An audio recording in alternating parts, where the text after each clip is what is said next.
Bonjour à tous, c'est Capsule. Aujourd'hui, on va vous parler de la création et de la modification de la musique grâce aux nouvelles technologies. Au programme, un historique sur la création de la musique et la présentation de 2 applications qui vont sûrement vous intéresser.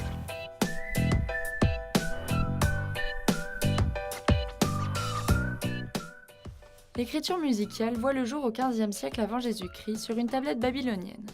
Elle est établie à partir de lettres alphabétiques et des accents grammaticaux.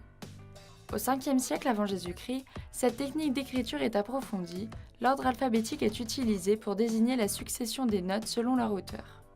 Plus tard, au 9e siècle, seules les 7 premières lettres de l'alphabet sont utilisées et répétées de manière différente selon l'octave, ce qui se rapproche de l'écriture musicale actuelle. Cette écriture ne cesse d'évoluer puisqu'au XIe siècle apparaissent la portée ainsi que le système des lignes et des interlignes sur les partitions. Sur ces dernières, les notes prennent place dans le but de transmettre précisément leur hauteur. Au XIXe siècle, l'écriture musicale prend plusieurs sens. Écrire des partitions devient un moyen de communiquer et la partition elle-même devient un aide-mémoire pour reproduire la musique fidèlement à l'auteur.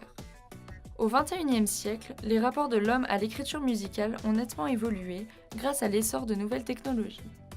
Il existe également des tutoriels sur Internet avec lesquels on peut apprendre un morceau sans forcément savoir lire la musique.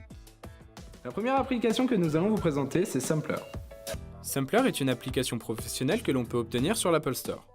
Tout d'abord, on enregistre le son que l'on veut modifier sur l'application.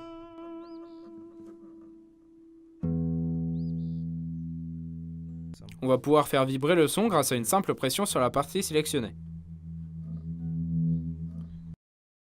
On peut aussi inverser le son.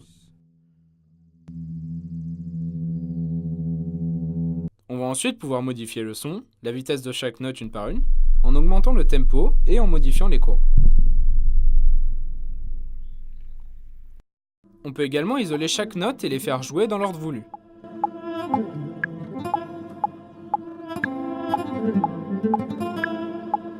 Enfin, on peut rajouter d'autres sons préenregistrés comme des rythmes de batterie et les intégrer à la mélodie.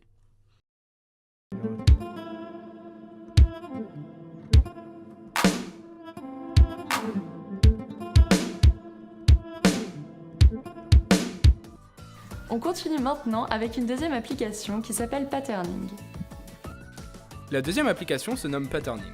On peut également la retrouver sur l'Apple Store. Cette application ressemble un peu à la première, mais elle est plus simple et plus intuitive à l'utilisation. Tous les sons sont gérables sur un simple cercle. Chaque rond qui compose le cercle représente un son différent. Par exemple, un cercle qui va être dédié à la percussion, un autre cercle qui va être dédié à la mélodie, et ainsi de suite. On peut ajouter autant de sons que l'on veut au cercle.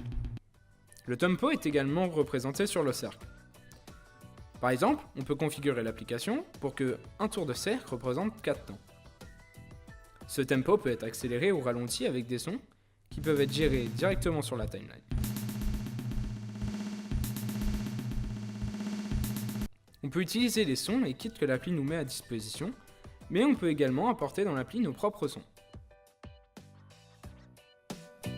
Et c'est la fin de cet épisode, on espère que ça vous aura plu. C'était Capsule, ciao!